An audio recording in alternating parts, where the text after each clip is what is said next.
All right. We should be live. I can see Mr. Roro Suri is already waiting for us. So, hello, Let hello. me refresh this.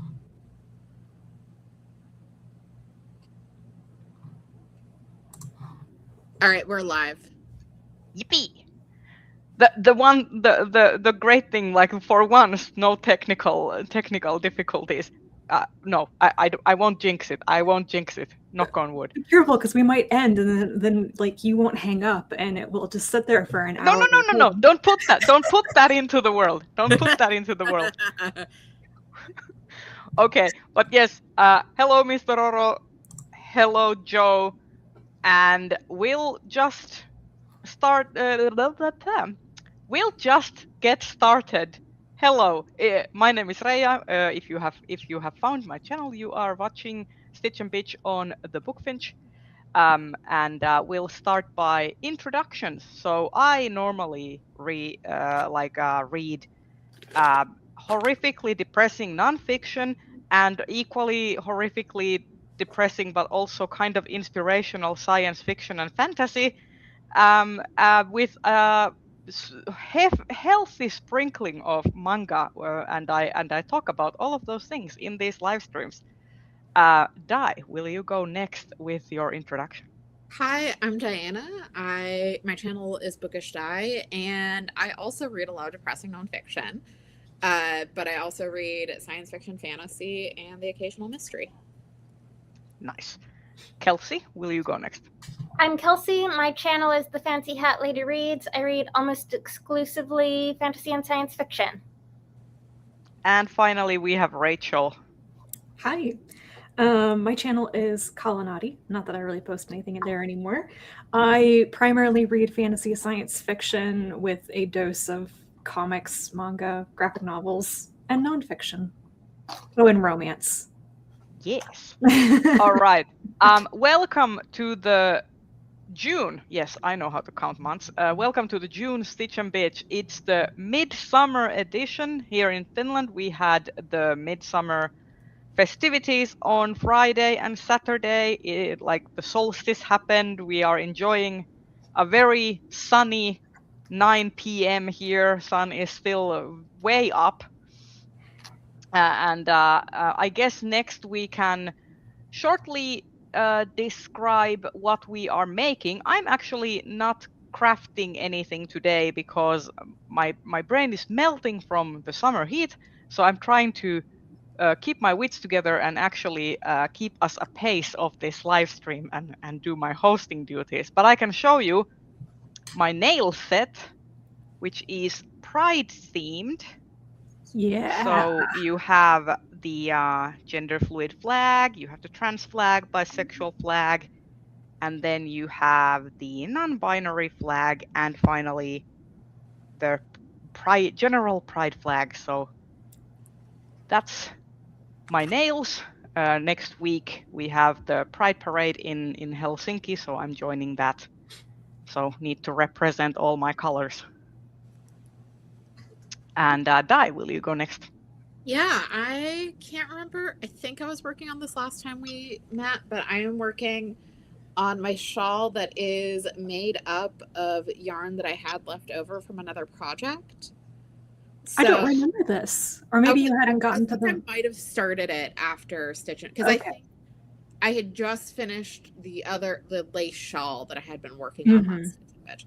But yeah, so this one I am trying to use yarn that I already had from another project. So there is going to be an element of yarn chicken involved with this project. But yeah, I'm actually really happy how it's turning out. So right now I'm working on the mosaic pattern. I love that mosaic. I love the deep V shapes there. That's nice. I really enjoy it. It looks very textured, even though it's like very sleek.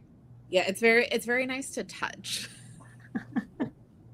Some of the things that I really like about mosaic knitting and brioche, I think they're both technically double knit. You got that 2 layers that interlock, and they end up in that really kind of squishy texture to them, which is really lovely. Well, and also like the back looks really nice too. Nice. Like you can Like still you could potentially like accidentally wear it upside down and it wouldn't matter that much. yeah. Kelsey, will you go next with what you're making? Well, I'm very frustrated because I have another little pile of mending to do. And one of the things that I need to do is I have a dress that has a hook and eye closure that fell off. And I believed that I had both parts of it, so I could just sew it back on, but I do not have the hook part of the hook and eye closure. And I do not have a spare one, so I guess I'm not doing that. But I do have some other bits of small mending to do that I really don't want to do, but The thing is, nobody ever wants to do mending, I don't think. There are some twisted individuals who enjoy that kind of thing. Like I feel like lately I have started to enjoy mending more when I have tried to approach it from a kind of punk sensibility that the mending can be visible and kind of grungy as long as it does the trick. So that's not going to work on this very, very delicate vintage silk scarf that's come completely unhemmed. Probably not. Unless you want to go very, very punk and grunge with it and just like go ham, rip it more open. I can go all punk and grunge with is this very old shirt that is past the end of its lifetime that I've decided I'm going to cut up to turn into dusting rags. So I think I'm going to vent my anger on the shirt right sounds now. Excellent. Vent your anger. Also, I have a small pile of t-shirts that I still need to shred into essentially crocheting yarn, but I already have a shit ton of like balls of yarn that I made from t-shirt scraps, so I might as well also use those to do dust rag thingies. However, a lot of them are like printed t-shirts with that very like it's not like vinyl printing, but like very thick screen. Yeah, very thick silk screen prints. Yeah. So it doesn't really like work as a dust rag, at least the print part. You can kind of use the reverse side. That's what I do. Yeah. I usually just leave it's usually like the front panel or something, and I just leave that as one big piece, and I use the opposite side for dust rag. Yeah. Because I don't want to just throw away textiles. That's not great. That's not sustainable. Rachel, what are you making? I have discovered the One Skein project where you just knit a neck thing. So you just knit a little scarf or a shawlette or whatever, and I am going ham on this. And today I'm going to finish up one of them, which is this thing. Cool. Oh, I love the texture. It is lace, kind of a point lace design with baubles. This is looks so pretty. It's going to look so great once it's blocked, but it's all like scrunched up and you can't really see the lace unless you pull it out. So that's knit, not crochet. This is knit, yes. Yep. Like, is it cables? No, I thought it was, but it's just decreases in different directions. It's pretty cool. It is pretty cool. It's actually been a very, very quick knit. The entire thing is charted. This is a free pattern on Pearl Soho, by the way, if anybody wants to go look it up. It's called Moon Vine, and it's by Ksenia Naidyan, who's I believe she's a Ukrainian-American designer. She does a lot of stuff with cables and baubles. So yeah, I'm gonna finish this up today. I'm on the little. Is it gonna be like a small scarf or like a full shawl? It's supposed to be a little bit longer, but I only had one skein of this heavy lace. This is some of the yarn I got at Worldcon in Scotland, actually. So if I'm very lucky, I'll have about 4 grams of yarn left, but I had to cut a bit of the middle out. So it's less of a wide shawl, but it will be a nice little thing to wrap around the neck. Nice. And this, Nice. oh my god, this yarn. This yarn is not good for baubles. You need something that has a little bit more structure to keep the shape of a bauble. Could But you it is- could you do that with like fingering or like sock yarn? Yes. This particular pattern is more like a heavy fingering weight or sport weight. It's meant for lace weight held double. So, but you could totally do it at any gauge that you wanted to. The pattern is very repeatable. You can just keep repeating the central charts if you wanted to. But this yarn is 50% silk, 50% camel. Whoa. It is.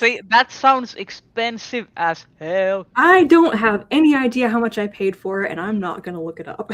Here's the thing. After the koi apocalypse that I had and experienced, I have spent zero amount of time thinking about yarn prices and like how much Don't do that to money yourself. I have put Yeah. into yarn ever. Yeah. Shit, I don't know where I am in this pattern. It happens. Yeah. So yeah, that's what I'm working on today. I'm going to finish this. I might even finish it during the live show, and in that case, I have fluff that I can spin. This is Nice. the end of a spinning project. I am going to get this done before I'm on vacation. I've had this for like 2 years. Also, Rachel, it may be a while before you are able to wear it in this Oh, weather. That is For true. sure. That is true. That is true. It's cool. It's relatively cool here today, but I was sweating in my living room with the air conditioning and the house fan on. I was just like, this is miserable. All right. I think we're next going to go ahead and talk about what we've been reading.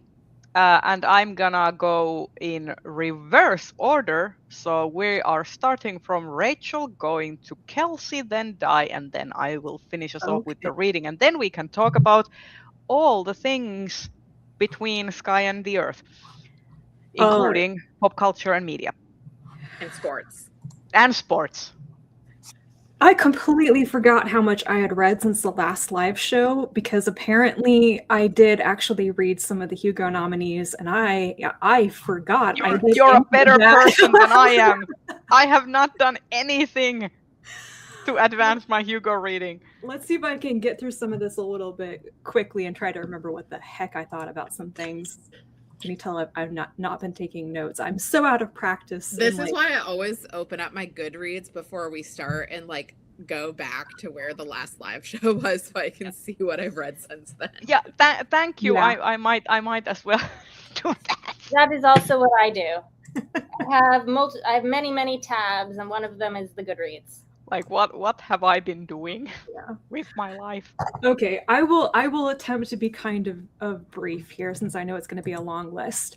I read 2 of the Hugo novella nominees, Cinder House by Freya Marsk and The Summer War by Naomi Novik.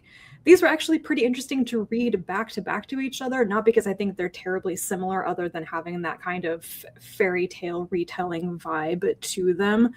But that I had a very similar reaction to both of them, which is, this is fine, this is interesting. Oh, you threw in a bit of a twist here. That makes it interesting. Like, okay, let's do this. And then they ended in just this way that made me go, saw that coming. I'm not going to remember either of them very much, but they were both very, very well written. And if you really, really wanted that Cinderella retelling, but it's a ghost and it's polyamory and involves curses, then sure, go for that. There is ghost sex in it. Okay. Ghost sex Polyamorous as in ghost sex. Patrick Swayze. Okay. Ghost sex as in Demi Moore and Patrick Swayze in Ghost during Magical Pottery, or ghost Right. sex like the Thai Ghost Vacuum movie. I haven't Where- seen either of those, so I don't know. You've never seen Ghost? You've never seen Ghost with Demi Moore and You Patrick would Swayze? hate- Oh my god. You I'm have so missed glad I'm out. sorry, I've I've never seen even Ghost. heard of this before. What? So You This have is, like, missed one a of those classic. iconic romance, like iconic movies. It has Like, Whoopi Patrick Swayze and Goldberg. Oh my god. Tony Goldwyn is evil, and like so many people have never forgiven him for his role as the villain in Ghost. Like, you need to watch Ghost. It is like a like. They made a musical and everyone skates to the musical. Oh wait, that? Yes. Oh no, Yes! no, the figure skating thing where they always have the dialogue from the musical instead of just the music? Yes. It was Anastasia Gubanova skated to Yeah. the musical.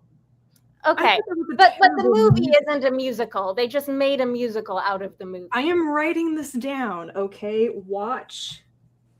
You Go. should be able to borrow the like I bet you your library has a DVD. Your library must have Blu-ray or DVD of it. Like, surely. Or I not. will Like, confess, I've only seen it once and many, many years ago. It was many. it used to be one of my comfort movies, and even now I very much like hold it in high esteem. Like, to be fair, I think Patrick Swayze is just he was one of the good ones. Dude, him and Tu Wong Fu is Yes. just like icon. I need to rewatch that because that's such an Yeah, iconic. Tu Wong Fu is great. Like, in terms of like having, like, you know, Wesley Snipes, John Leguizamo, and Patrick Swayze doing like the most like no toxic masculinity in sight. Oh in wow, that wow. in that movie. The hair on the cover of this DVD is so 80s. Okay. Ghost Yes. or Tu Wong Fu? Both. I have I got mean, you should it's watch on both. hold. You should like also Dirty Dancing. With I have seen Patrick Dirty Swayze Dancing. could not- And if we're talking about Patrick Swayze, he was in Red Dawn, yes? Yes. Yes. Which I have also seen. Well, good. Okay. Carry on. Now Okay. that we have addressed Yeah. your like a seismic like lack of knowledge of important movie milestones. Okay, so I can't remember what I just said about these We were novels talking about other than we're talking about there's- Cinemas and Ghost Sex.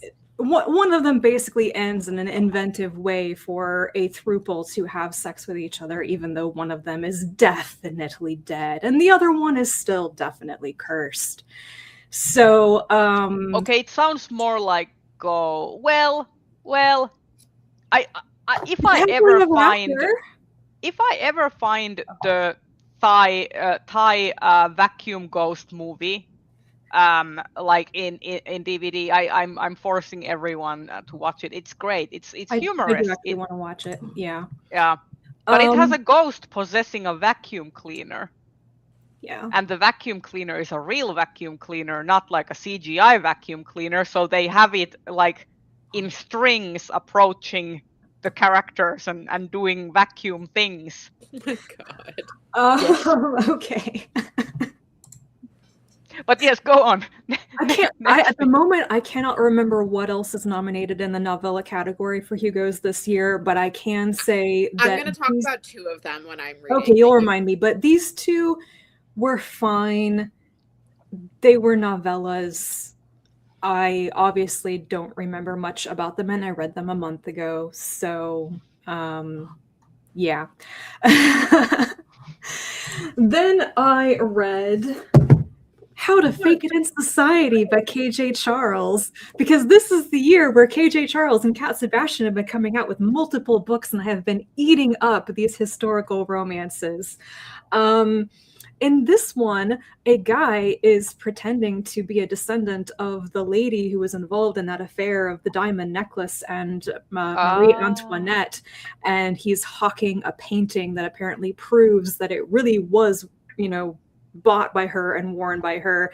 But he's totally fake. He's faking it. He's hoping to marry a really rich old lady, but it turns out that the tall dude on the cover, he shows up on her doorstep right as she's about to die, and she is like, I'm marrying you instead because you're convenient. And then short, hot dude shows up and is like, what do you mean you married the old lady before I could get her fortune? All of my plans are destroyed, and I and my cousin are going to be destitute in the streets, if not killed by the guy who is trying to get his loan back. And then, of course, they start boinking and everything is solved. And of course, it's a KJ Charles book. Of course, there's boinking. You know, but there's a lot about paint and how to make pigments and how fashion makes you feel good about yourself. Holy shit. How is that possible? That when it was came out in new? 1990, I was a fetus. I was 3. But, wow. So we've Shocking. established that Ron is older than us. Okay. Yes. Um, Enough to have like memories attached to seeing Ghost in theaters. Anyway, How to Fake It into Society. Absolutely delightful, like 4.5-star read. I read almost the entire thing in one evening and one sitting. And if that's what you need in your life, you should go read this. I also finished Bitter Medicine by Miet Sai, which is also a romance. So this is a fantasy romance. And my goodness, the magic system in this with the calligraphy and the glyphs and stuff was super interesting. Actually really enjoyed the world building of this book. It's like a modern world, but what if the Fae and everything had their own society in the background?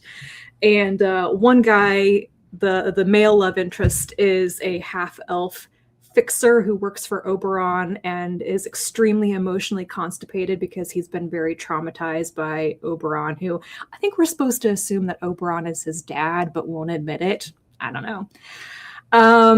And of course, he really likes this one shopkeeper who makes the best possible protective spell glyphs for him. And they think the other one is hot, but she's actually undercover and hiding because she maybe possibly killed her brother, or one of her other brothers wants to kill her. And everyone thinks that she's dead. And also one of her brothers is dead. But actually Lucian is trying to track down one of her brothers and doesn't know who she is. And it sounds like telenovela levels of shenanigans, and I am intrigued. Yeah. Yep. It was also very fun. I could have done without quite so much of the angsty, I could never deserve you, I can never build a life with you type of thing. But I was impressed by how everything wrapped up in the end, where basically everyone gets what they want. Except possibly living forever. I think they kind of give that one up, but anyway. I think I have Bitter Medicine on ebook, and it's just, you know, as one does, you kind of have stuff sitting on the Kobo and it never gets read. So yeah. Was Miet Sai an Astounding Award nominee for this? No, I don't think so. No. Okay. I can't remember. I think she might not have been out. I think she might have done like short stories before then. Maybe. I think I talked about this nonfiction book months and months ago when I was first reading it. It is The Notebook, A History of Thinking on Paper by Roland Allen. And it really is that, like, what was basically the Western, the European origins of the Notebook and how thinking on paper has affected a lot of areas from accounting and banking and stuff up through the arts through the years. This was very interesting. I think when I first mentioned it on the Stitch and Bitch, somebody commented that it was good, but there was a noticeable lack of inclusion of like Asian sources, which is very, very true.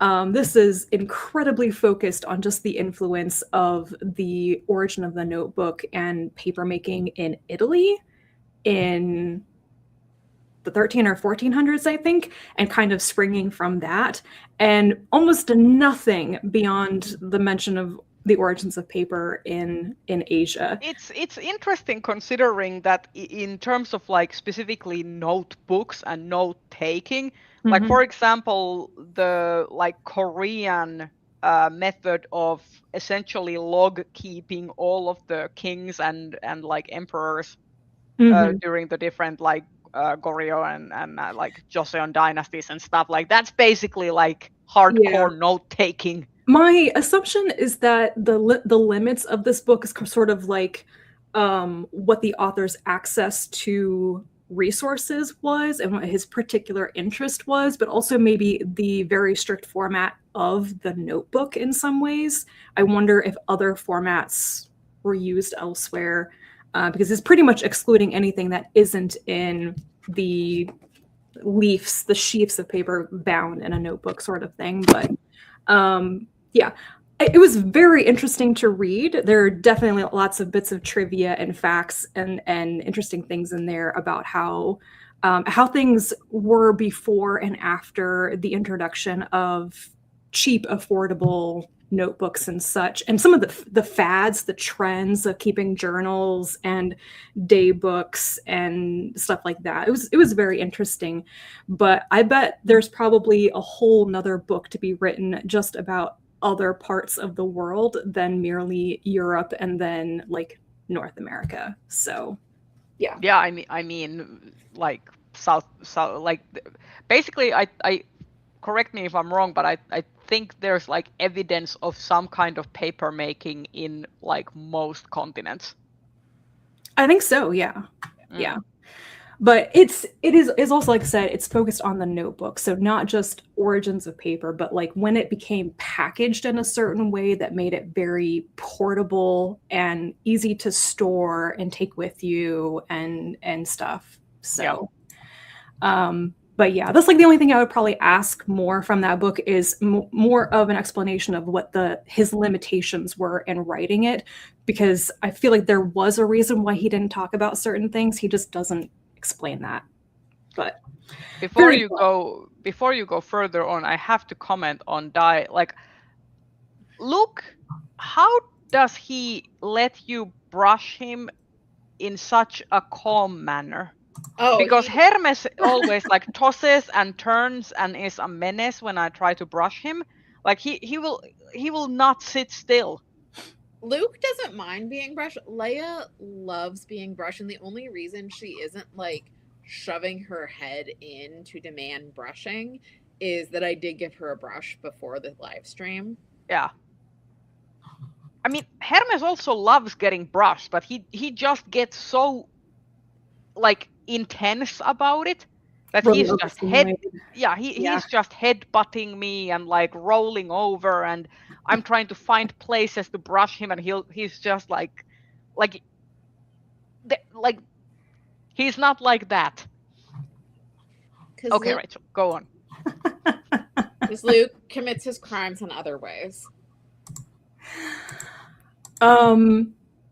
Okay, what else? I read volumes 2 through 6 or 7 of Frieren Beyond Journey's End. This is a fantasy comic about a very long-lived elf, and it's kind of flashbacks to her first big adventure with the party, and then like 80 years later or something, when she's going on a second adventure with other people. And I don't know how to better to explain it than that. I'm really failing at explaining things today. Specifically, Frieren is a thesis of like, as an elf, she never had any like pressure to form long-standing attachments to people. And in her first party, she only realizes how important the people were to her when they start passing away, and especially the death of Himmel, who was the party leader, is essentially what like triggers this kind of need for her to like start actually like investing in relationships and forming connections. So then when she goes on this adventure with the second party, she's actually like trying to kind of not just like relive the relationship she had with Himmel and the others, but essentially like create new memories and actually treasure her time. There's a lot of her realizing how she was changed by her friendships with the first party. So I'm really enjoying this. I'm intending to pick up with the anime after I have caught up on the manga. It's just that somebody else is also reading the manga from my library, and they're getting all of the volumes before me. Boo. Anyway, I can be patient. This is my villain origin story. Every time I start collecting a new series, is that I lose my patience with the library queue, and then I just start to buy the series. Yep. I'm not going to though. I as much as I'm enjoying the series, I don't think I would reread it. So buying the volumes, I'm like, I probably shouldn't do that. Yeah. But yeah, I'm really enjoying it. I also randomly decided to pick up A Man and His Cat again. So I read volumes 2 and 3 of that, and I have 4 and 5 out from the library. So I'm reading that. I can't remember why I stopped reading it before, because I know it's really well loved by people. The only thing I can think is that I really do not like the so when you're in the cat's head and the cat is saying things, it's translated with like mew as part of all the words. Like you don't say you say mew, like mew, love me or whatever. I hate that so much. I hope that is not overused. It's in the Japanese, because like every verb the cat says is like nyan desu, Yeah. or like it's trying to like pick up that same thing. I remember that I read up until like I think 7 volumes or even 9 volumes, I think. But when it started to focus more on the humans and the human relationships, that's when I was kind of like, okay, now I'm done. Even though it's fine, but I'm just like, the first volume can be read as standalone, and I still recommend it. I cried buckets when I read that first volume, because the cat is just like aging out of adoption. He's in the like this kind of pet store, and if you know anything about like Japanese pet stores, they're very often fronts for like essentially puppy and kitten mills and stuff. So it's like, if you have that insight, it's like it's even worse. I cried so much. And it's but yeah. Well, we'll see how long I continue with it. I think my library has physical copies of the entire series, I think, but I'm just like, whenever I want a little bite-sized manga to read in between things. Switching to something completely different, I read another one of the Hugo nominees, The Incandescent by Emily Tesh. This one I had some reservations about. I never made it through Some Desperate Glory, which won the Hugo Award.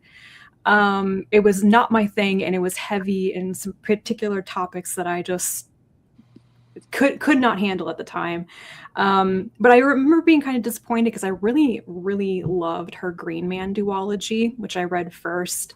And then that pivot into science fiction and different topics was like, kind of a letdown. But The Incandescent, I ate this up. I was really into it. I guess it's kind of like dark academia. It's from the perspective of a teacher at an English boarding school, one of those kind of bucolic, put it on a postcard type of boarding schools. It's also a world where magic and like the summoning of demons and stuff is completely normal, and you can go through the whole education track through getting a PhD in it. So there are magic lessons at the school. And this particular teacher is an invoker. I think that's what it's called. She summons demons and controls them in order to get them to do things. And she teaches some of the students as well. And basically, demons are attracted to the chaotic magical energy of teenagers. So you get a bunch of kids together at a boarding school where they live, and they're doing their classes, and they don't have control, and it draws demons to them. They have to constantly patrol for that. But weirdly, they don't have as much of a problem with that at this boarding school as they should. And that's because there's a gigantic demon-eating demon that is just sitting on the school, waiting for something to happen so that it can create an incursion and go gobble up all the tasty people. And yeah, there's an incursion. Bad things happen, and the teacher is both historically linked to the incursion. She has her own history with it. She's got to save people. She's got to prevent it from happening again. And oh yeah, what happens when you become when you're like the top demon controller, but a demon controls you? Whoa. I'm actually quite interested. I was just checking, like, do I actually have Incandescent? But no, it's the other book that I have of Emily It's in the Tesh. Hugo packet. It is. Yeah. It is in Hugo packet. Yeah. So I thoroughly enjoyed this, and I was very happy that it was from the adults' perspective. You actually see very, very little from the students' perspective at the school, and I just really like that. I don't know if Emily Tesh is herself a teacher, but she's done like teaching and tutoring. Okay. There is a lot in this about being a teacher and pedagogy, about being an adult trying to relate to and interact with and teach children, which I thought was very interesting. It comes across as like almost like this real love letter to teaching and all of the pitfalls of it, how hard it is, but also how rewarding it is. And I also thoroughly enjoyed that. So yeah, I'm really glad that I got to read this one. I think I would not have picked it up if it hadn't been nominated. And Ron has some knowledge that she did briefly teach at a boarding school like that. I'm not surprised. I feel like some of the commentary about that setting and teaching at a boarding school is like comes from first person experience. But I do love it when authors take something what they know into. It's kind of like, for example, with R of Kwang when she wrote Bubble, which is a love letter essentially for research and doing your dissertation. Mm-hmm. Yeah. I'm going to skip a couple of things that I don't need to really comment on, but I also read The Shattering Peace by John Scalzi. This is the latest in the Old Man's War series. I did not like this. I think I'm on record as saying that I think the best books that Scalzi has ever written have been in the Old Man's War series. That's how I originally started reading him, and I really enjoyed some of the major novels in that series, which is why I picked this one up. I was like, this is the only thing that could really tempt me that Scalzi is publishing right now. And yeah, no, I was very unimpressed. I just, yep, nope. And then I listened to the audiobook of The Edge of Space-Time, Particles, Poetry, and Cosmic Dream Boogie by Chanda Prescott-Weinstein. Prescott-Weinstein is, she is a Jewish African-American physicist. And I read her first book, The Disordered Cosmos. It came out 4 or 5 years ago, which was very much about essentially the lack of, but the need for diversity in all areas within the sciences. And I thought that had some really great commentary on the sciences from within it. And this follow-up is, I think, a little bit more of a traditional popular science book trying to explain concepts from physics, theoretical physics, cosmology, but she's really focused on the idea of whether you understand the dominant metaphor used to explain things commonly, and if you're left out of that cultural context of the metaphor, what does that mean? So she's coming up with her own ways of explaining a lot of cosmological concepts, and a lot of them relate back to Black culture, history, and music. So I thought it was actually a really interesting way of explaining some of these things, and just, yeah. So I enjoyed it. I highly recommend the audiobook versions of Prescott Weinstein's books. I don't remember who the narrator is, but she does a fantastic job. So highly recommend. And with that, I'll shut up. Thank you. And Kelsey, you're up next with all you have been reading. Okay. Well, first of all, my delicate little hand sewing of this tiny little floofy hem is going very well once I finally calmed down enough. Good to hear. Okay. So, open up the Goodreads. Where were we last month? We were on the 17th last month.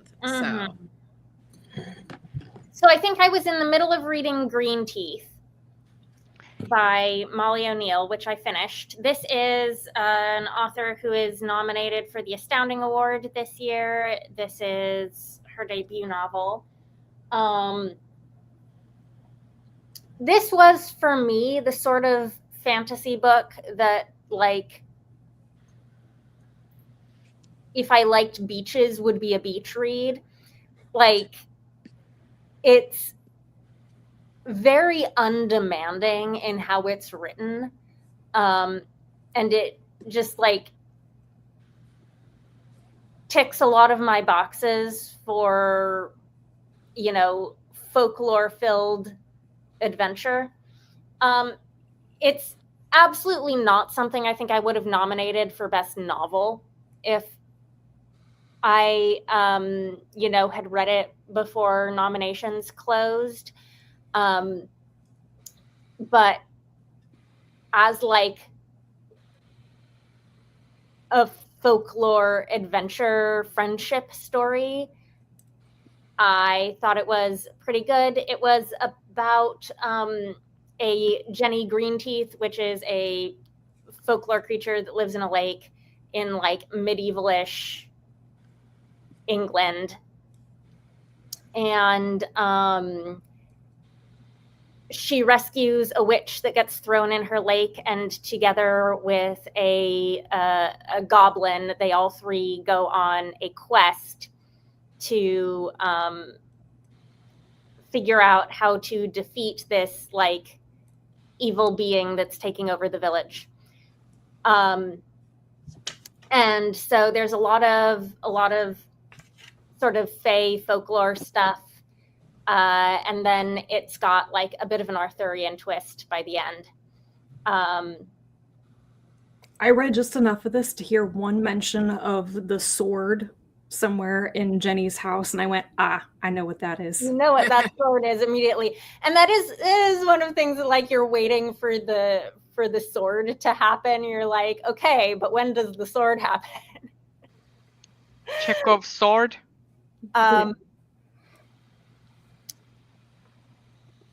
It's written in just, like, the most, you know, it's historical. It's one of those historical books that is making absolutely no effort at sounding old-fashioned-y and how the people talk. Like, the language it's written in is very, very contemporary, which makes it, I think, very easy to read. A little bit T. Kingfisher vibes in sort of the whole folklore quest of it, but I don't think quite as good. I would read more by this author, but this one, you know, it was pleasant and not, like, overwhelmingly, you know, it's not going to stick with me a ton. And then I read 3 Parts Dead by Max Gladstone, which is the first book in the Craft sequence. I don't know what I was thinking, because the Craft Wars, which are the sequel series, is nominated for the Hugos this year. And I only have the first book in the Craft sequence. And that's like how many books? Like 5, 6 book series before I can get to the Craft Wars. And I only even had the first one, but I'd had that book for so long that, you know, it's an excuse to start reading something that's been on my TBR for many, many years. Gosh, where is my copy of that? I like to bring books here when I have physical copies, but I don't know where my copy of that went. I enjoyed the world building in this immensely. Like, I've been looking for books with just really fun, yummy world building to dig into, and this is doing that. It's about a young woman who is sort of a like magical prodigy in a world where like human magic is kind of based on necromancy and is also sort of contract law, and it's a kind of contemporary-ish fantasy world, maybe a little bit steampunk-ish. And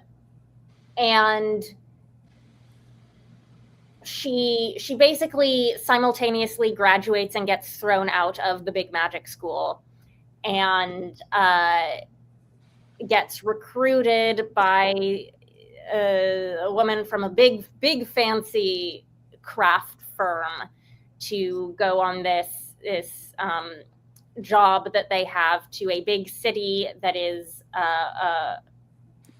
basically run by, like, all of the magic in this city comes from their fire god, and like the whole system of worship of the fire god powers the magic of the city. And secretly, unbeknownst to everyone in the city, the god is dead, and so they have to like necromancify the god before anyone figures out he's dead, and figure out how he died, who killed him, why. And I enjoyed there are multiple POV characters in this. I think Tara is the main protagonist. And I know she continues to be the protagonist of a couple other books in the series, like one more of the Craft sequence. And then I think the Craft Wars are also about her to some extent. And I want to read more about her.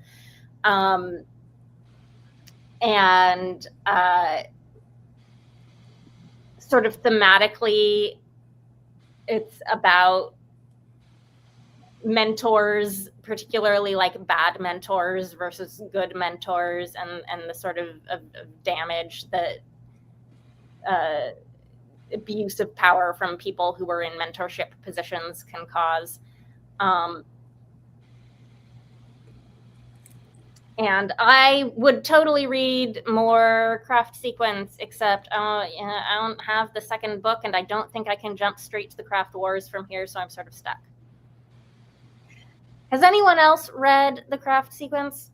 Yeah, I didn't read the last one because I think it came out when I was in grad school, but I did read the first four and I really liked them, and I have been considering doing a reread. I really liked the contract-based magic, and I also thought it was really interesting the way the books are structured, because you have, like, if you read them in publishing order, they're out of chronological order. But if you start with like Last First Snow, Two Serpents Crossed, Three Parts Dead, Four Roads Crossed, Full Fathom 5, that's the chronological order. So I thought that was like a really interesting way of conceiving writing the series.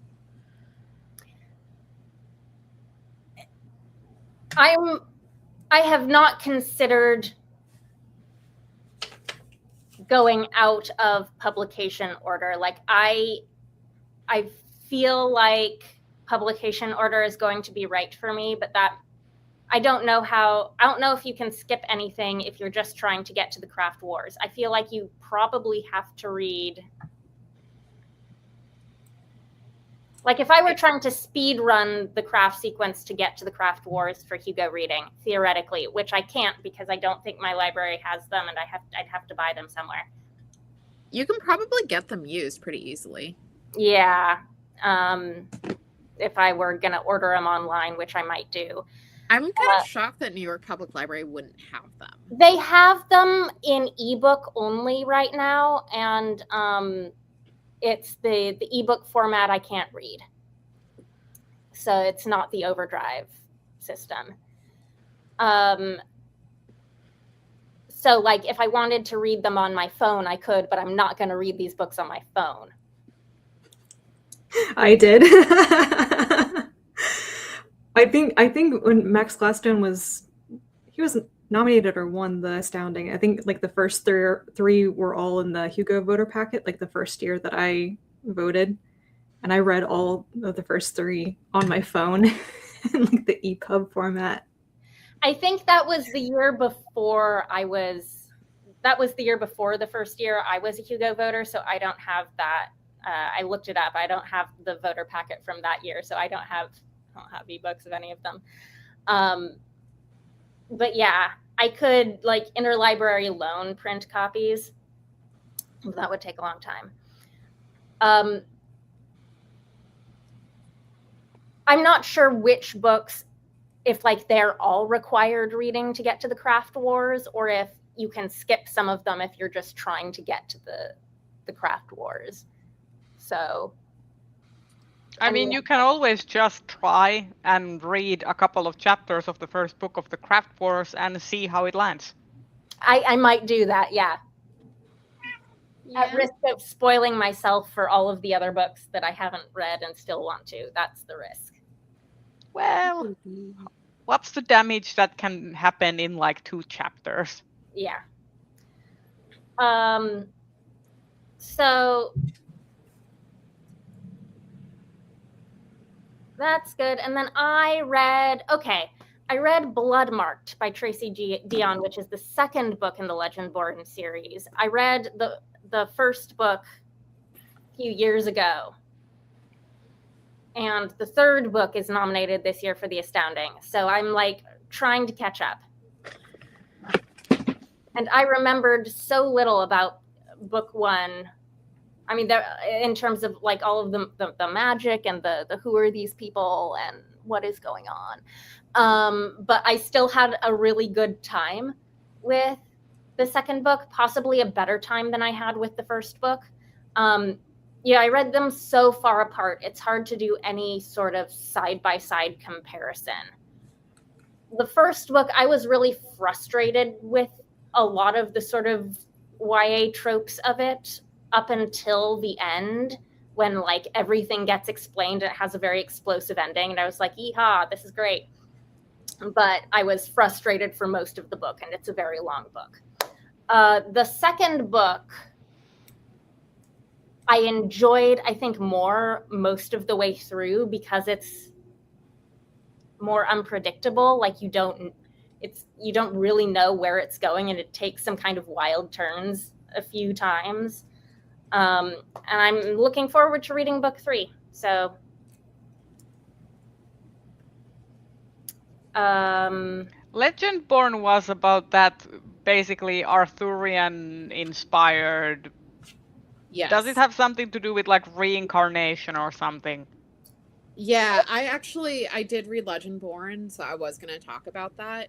Please do talk about Legendborn. Like, interrupt me right now. Let's talk about Legendborn, because I would like to hear what you thought of it, because I was trying to remember it. Yeah, so I actually listened to it. I really like the narrator. I'm actually listening to Bloodmarked right now, and it is 22 hours long, guys. It is so long.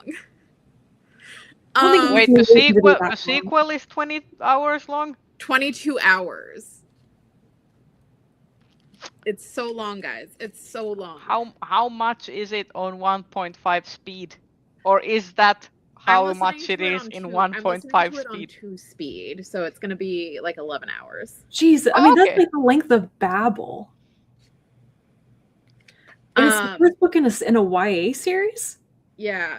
So Legendborn is YA, and it's following this teenage girl, Bree Matthews. Her mother dies at the start of the book in in a car accident, but there's kind of like hinky circumstances around it. And so before her mom died, Bree and her mom had argued about this early college program that Bree and her best friend had applied and got into at University of North Carolina at Chapel Hill. And so grief is like a really big component of this book because Bree is like still really grieving her mother and the absence in her life, and how there are certain things she just doesn't know about her mom and her mom's history. And so when she gets to Chapel Hill, when she gets to UNC, she accidentally stumbles on this secret society called the Legendborn. And it turns out, and she thinks that they might have something to do with her mom's death because she can see magic, like they call it Aether. And so she can see the manipulation of Aether that the Legendborn do and that the Merlins do. And they're the magicians. They're like part demon. And she meets this young man, Nick, who is actually part of that. He is the scion of Arthur. So he's like one of Arthur's direct descendants. And when things get really bad, Arthur's spirit will like manifest in him. And so they have like different scions of the Round Table exist. And so she becomes a page and like starts training with them, but also discovering that she has her own form of ancestral magic called Rootcraft.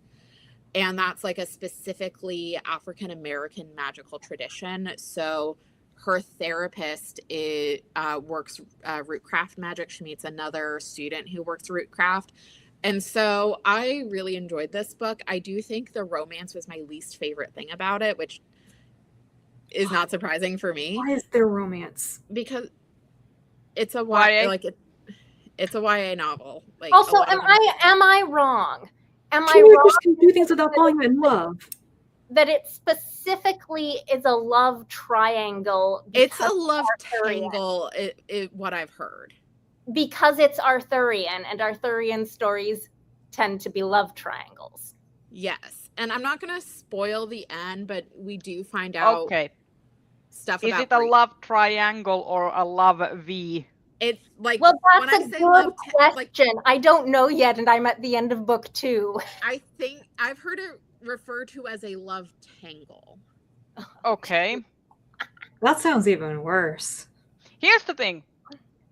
Can we rebrand love triangle to include a romance between all the 3 people involved? From what I have heard from people who have read book 3, it is more triangle than V. Okay. Okay, for the record, I don't love either of these boys. She doesn't need either of them.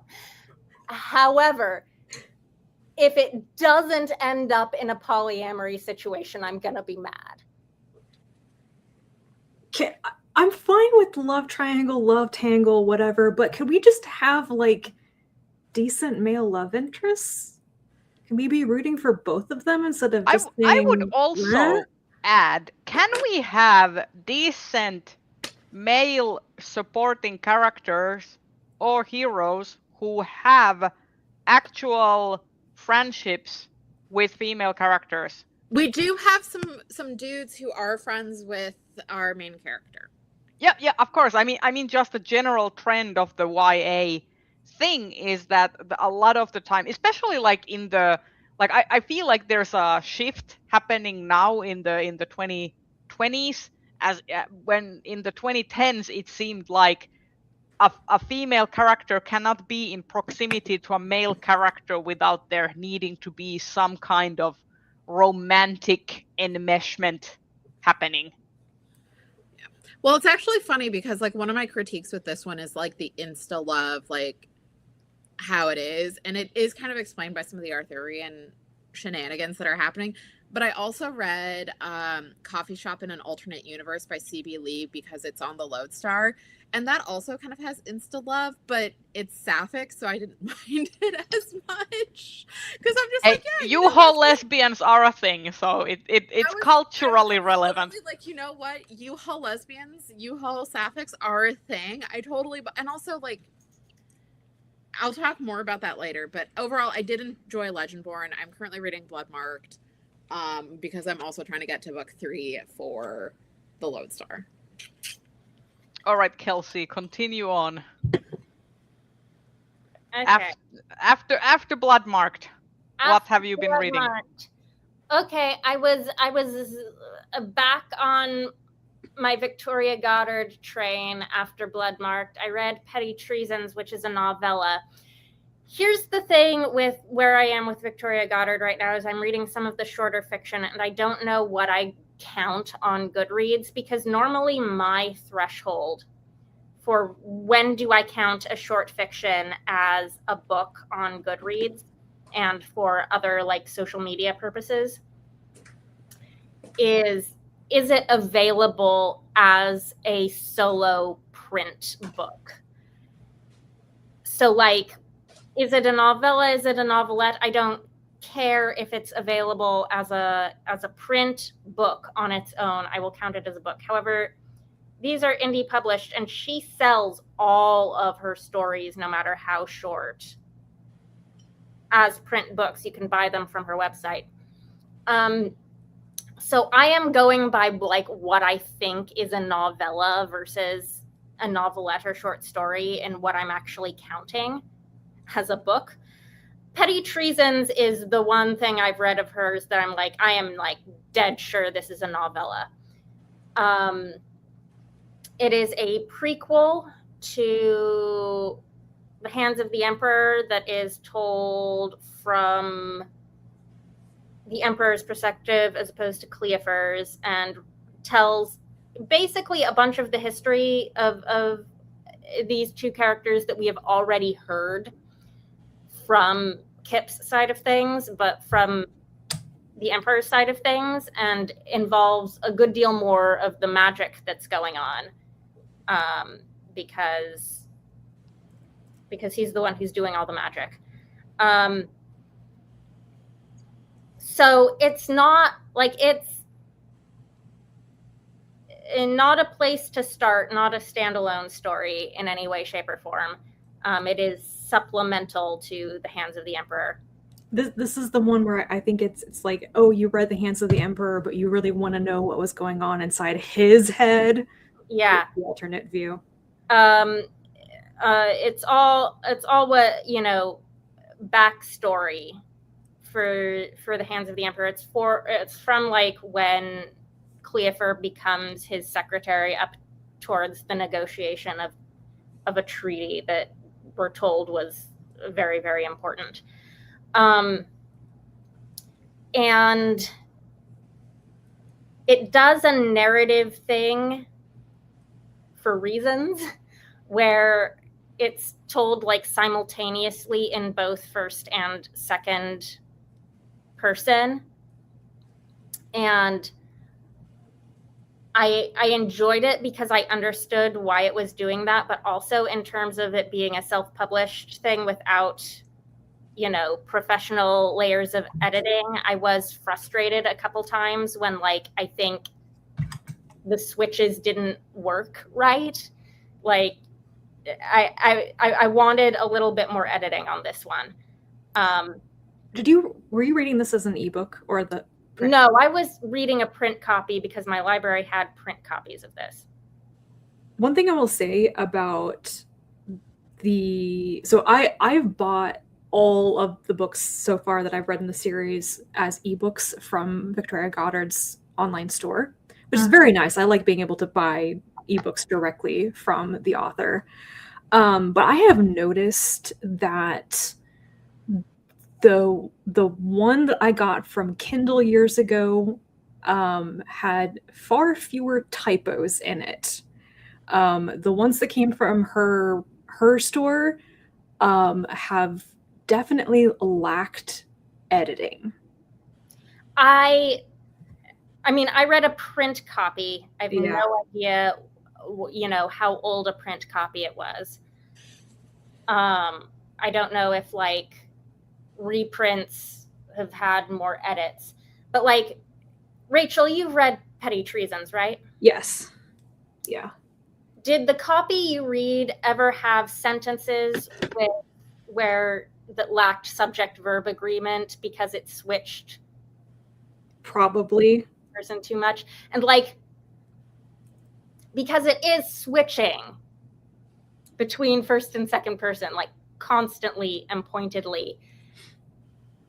But the moment you have a sentence with subject-verb disagreement, I'm like, yeah, there's like missing words, a mix-up of homonyms, things that sound the same but are spelled differently, that sort of thing. So okay, so here's the thing.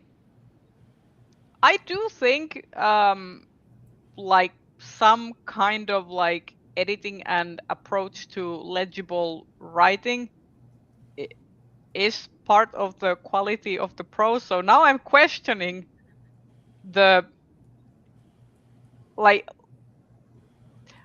how do I say this? So you are saying the books are good, but also what you are saying now in terms of the editing makes me think. What I'm saying is that this one I felt was less thoroughly edited than the other things of hers I've read. Okay. Like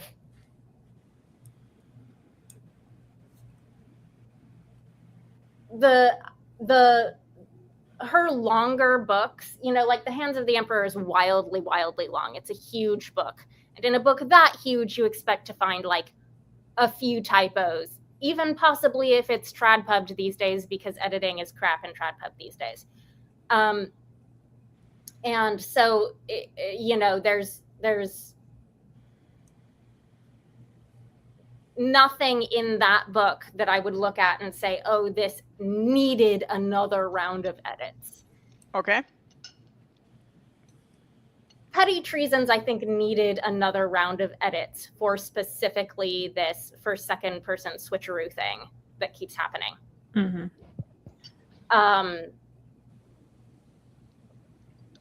And I wonder if I don't know anything about her process as a, you know, an indie author who she's got editing her stuff. And some of these are definitely older, and I think less widely read as some of her big things, like The Hands of the Emperor, huge, probably the thing that's most read by her. And if you're like me and you got it from the Kindle store, you're very likely to get a more polished version, because if it's available on Kindle, anybody who's reading it can report typos. Yeah. And the author kind of has to deal with those with the Kindle system.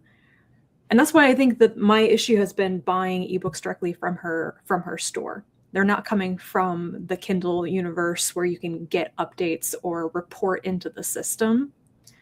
So, but also, like, I don't want to buy from Amazon. I want to buy directly from the author when possible. Same. Right. Yeah. So I'm just kind of living with it, but I've been surprised. I will say that we are 10 minutes past the halfway point of our stream. Okay, I don't have any other media to talk about. I just have books. So I'm going to finish my books and then I'm going to be done. So I did not know that you can report books to, well, I guess you can report books to publishers directly. So my other Victoria Goddard short story that I read that I'm not counting as a book in Goodreads because I'm guessing it's a novelette. I'm guessing this is a novelette, is Clary Sage, which is one of the Green Wing and Dart prequels. And it's about Hal, who is my favorite side character in that series. And it's about him deciding that he wants to go to Marley, which is the university where he meets Gemmis. And he's just a very lovable character, and I love him. And then the last thing I read was Emily Wilde's Compendium of Lost Tales, which is the third book in the Emily Wilde series by Heather which is nominated for the best series. For best series. I enjoyed this. I think neither book 2 nor book 3 has tickled me quite as deeply as book 1 did. The sort of amount of reveals happening about the 2 main characters in book 1 was just so good for me, and nothing in book 2 or book 3 has been quite that good. But I enjoy these characters immensely, and I'm a sucker for the whole like situation in these are alternate early 20th century where fairy magic, fae and fairy stuff is known to exist and scholars study it. And our protagonist, Emily Wilde, is a scholar of fairy stuff, and she is navigating all of this fae magic by her like academic knowledge of fae lore. And the whole concept here is that fairy operates on story logic. And so she has to figure out like the patterns in the stories that she is living to try and figure out how to get to the ending that she wants. And I enjoy that a lot.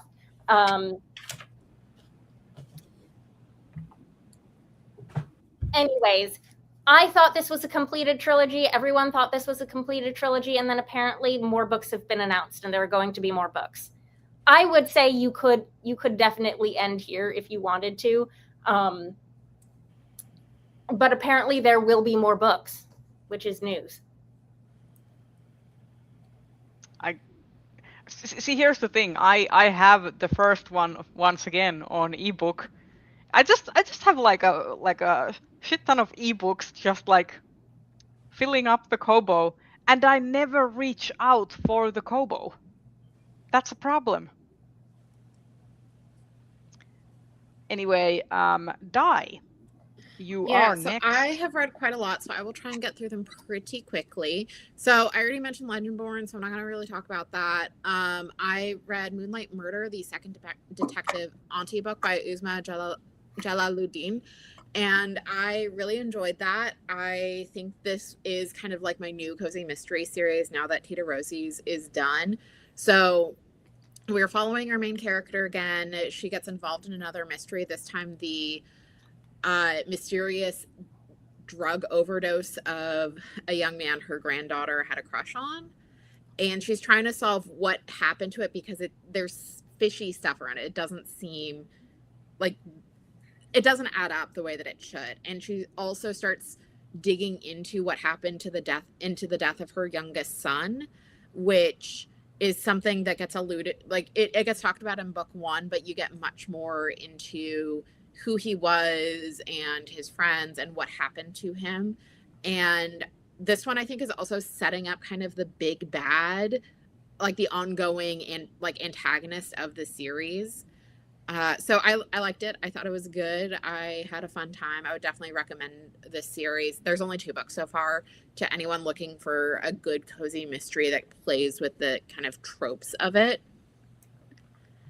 Rachel, did you read that one yet? I haven't finished it yet. Okay. I will not talk more about it, but I enjoyed it. Let's see. I also read The Story of Birds, A New History from Their Dinosaur Origins to the Present by Steve Brusatte. So Steve Brusatte is a paleontologist, and he's written 2 other books, one on the rise and fall of dinosaurs and one on the reign of mammals. And so this is kind of the third part in that story, and I liked it. I think it's a really solid, like, pop science book that gets into what birds are. What's the title again? The Story of Birds. The Story of Birds. That gets into their evolution from dinosaurs, kind of how they evolved and spread around the world, and kind of talking about some extinct birds, so like the terror penguins or the dodo or the moa, which was a bird indigenous to New Zealand that didn't survive first contact with the Maori. Yeah, the book does look like an Animorphs cover.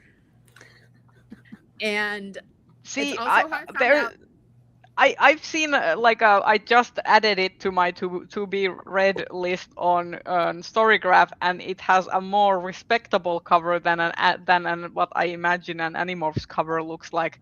Animorphs covers are high art, and I will not hear otherwise. They're great. Except the new ones. No, they don't have the same charm as the old ones. The old ones are amazing. Anyway, so that's also how the book is also how I found out that corvids are technically songbirds, and that hummingbirds are only native to the Americas. Europe and Asia don't have them. Oh, Yeah. really? I had not realized that. Yeah, I didn't know that either. So if you're looking for a I mean, it does talk about the kind of mass extinction due to climate change and human activities. So like it does have that somewhat depressing element, but it's not as depressing as the nonfiction Rayan I usually read. Yeah. Speaking of birds, though, I will say that I recently had I peaked in my bird watching like because I'm like participating in this challenge where you are trying to like find 100 birds like during the year, and they have like a list of birds that you can check, and I saw a black-throated grebe, which is an endangered bird species in Finland. So I saw a pair, a breeding pair, a couple of like the other week, and I was so happy. Like I will never be able to like step up from this. Yeah, the hummingbird knowledge will break immersion in books now. Yeah, like. All right, so then I add it to the list of things that break immersion. Yeah, and then I have been doing Hugo and Lodestar reading. So I read 2 of the novellas. I read What Stalks the Deep by T. Kingfisher and Automatic Noodle by Annalee Newitz. And What Stalks the Deep was fine. I liked it more than the second one, whose name I'm forgetting. What Feasts at Night. Thank you. So I liked it more, but I don't think I would have included it on the ballot. Like, it's one where I think it could have been subbed off. It's very much like your normal T. Kingfisher, not like writing. And for me, part of my problem with it is it's supposedly set in the 1890s, and it did not read like it was the 1890s. And that was kind of like, it might as, other than like mention of the Spanish-American War and the Pullman train cars, it was just, it could have been set pretty easily in the modern day, and that for me kind of took away from it, because it's like, if you're going to be writing a historical novella, like actually make me feel like it's historical. Like when I read like Psychopomp and Circumstances, for example, that one is set in like the 1870s in like Reconstruction, South Carolina, and it does feel like it is a historical, like it is set in our past, whereas I did not get that with this. I think kind of the monster element was done better than What Feasts at Night, but again, it was fine. It was like a 3-star read for me. This series for me, I think the first one was definitely the strongest, and if it wasn't for it being included in the Hugo packets, I probably wouldn't keep reading, because I don't think we needed more. And then I read Automatic Noodle, which at this point is my last, I'm going to be ranking last because I did not really enjoy this one. So this is set in future San Francisco, and we are following 4 robots after California has declared its independence, partially, I think, over like robot sentience, but robots are still considered second-class citizens. And these robots like wake up after they've been shut down because like the people who own their contracts didn't pay rent, or like are under investigation, and they decide that they're going to open a restaurant, and they're going to do a noodle restaurant, and they initially like hide who they are, but then it gets cut out, and so they start showing who they are, and there's like outside agitators. And this book, novella, I can see what Annalee Newitz was trying to do with kind of having the robots as almost this allegory for trans people. I don't think it was done particularly well. Wait. Is Automatic Noodle in any way related to Autonomous? Their first book. I've never read Autonomous. No. Okay. I did Because Autonomous, and I don't don't I've read they're connected at all. yeah, because like I'm just saying that in Autonomous, Annalee Newitz also did the trans allegory for robots, and it was done in, I mean, depending on like where you're coming from, and like for example, if you're trans, not trans, anyway, your mileage may vary on how well they did it Mm-hmm. in that first book. I remember when I was reading Autonomous, I was like the trans allegory essentially.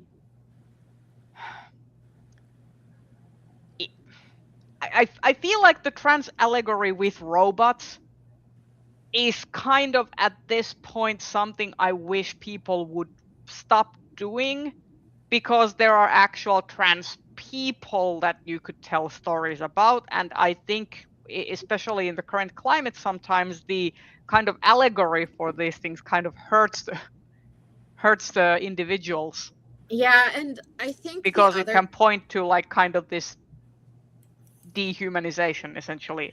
the other thing I didn't particularly like with this book, with this novella, is just the world building, because the way it's set up is California is independent and they're dealing with the rest of the United States. And the way it's set up is like, well, California isn't perfect, but it's really great. And the rest of the United States sucks. And I have such a low tolerance for that type of story, especially these days when you see so much of like, oh, we should just cut the South off. Oh, the West Coast should just secede. And it's like, you're ignoring the fact that there are these people who have been fighting to make changes. You're forgetting the fact that our modern civil rights movement started in the American South, and that they have a long history of fighting back against injustices and working to make the country a better place. And it really rubbed me the wrong way, like right at the start, just the conception of the world building. And there was no real nuance to it. Like, it was just, oh, the United States is full of crypto bros. And also the fact that robots are sentient, and except that all the techno-fascism that we're seeing has started in the Bay Area. It hasn't started in other parts of the United States. So again, it was just this, I couldn't suspend my disbelief enough with the world building. Like, there were so many things that I'm like, I don't buy this. Yeah, the whole Silicon Valley of it all, like, it doesn't, like, it's literal, like you know the stereotype of the Caltech engineers. Like, where do you think Caltech is? Yeah, and then the other thing, and this is more of just like, I don't know if it's true or not, but when I was reading it, I was wondering if this was Newitz kind of grappling with the Isabel Fall situation, because it's not a perfect like analogy, but there were some things where it was like, you have these robots who create these noodles, and people, first encounter it and mostly like it. But then there's kind of these outside agitators who come in and are review bombing and like calling them, and just basically like being, in this case, like robot phobic. And then they have to decide whether they withdraw or like who they are. And like I said, I don't think it's a perfect analogy. Isabel Fall was just on my mind. Let me finish, Kelsey. It was just on my mind because I had been talking about the situation with someone who like didn't know about Isabel Fall, but it was just like thinking about it. And I'm like, I don't know if this is what Newitz intended, but it does read to me like that. But it also is kind of saying that Isabel Fall made the wrong choice in choosing to withdraw her story and withdraw from the SFF community. I did not make the Isabel Fall connection personally when reading that, but I felt my read on that whole like review bombing situation is that this was an author writing about like getting bad reviews on Goodreads, or like review bombing on Goodreads or Amazon or wherever, and like having feelings about it in a way that was, like, this is about a noodle restaurant, but is this really about book reviews? I didn't draw connections to any specific. Well, I mean, it could be that, but like I said, it was just kind of the way that the robots were not really showing themselves at first, and people like not really knowing who was cooking their food.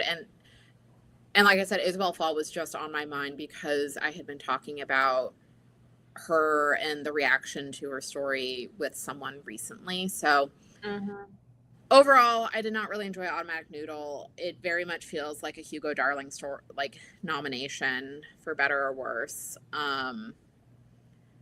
And then let's see. Leia, I'm sorry. I read Shroud.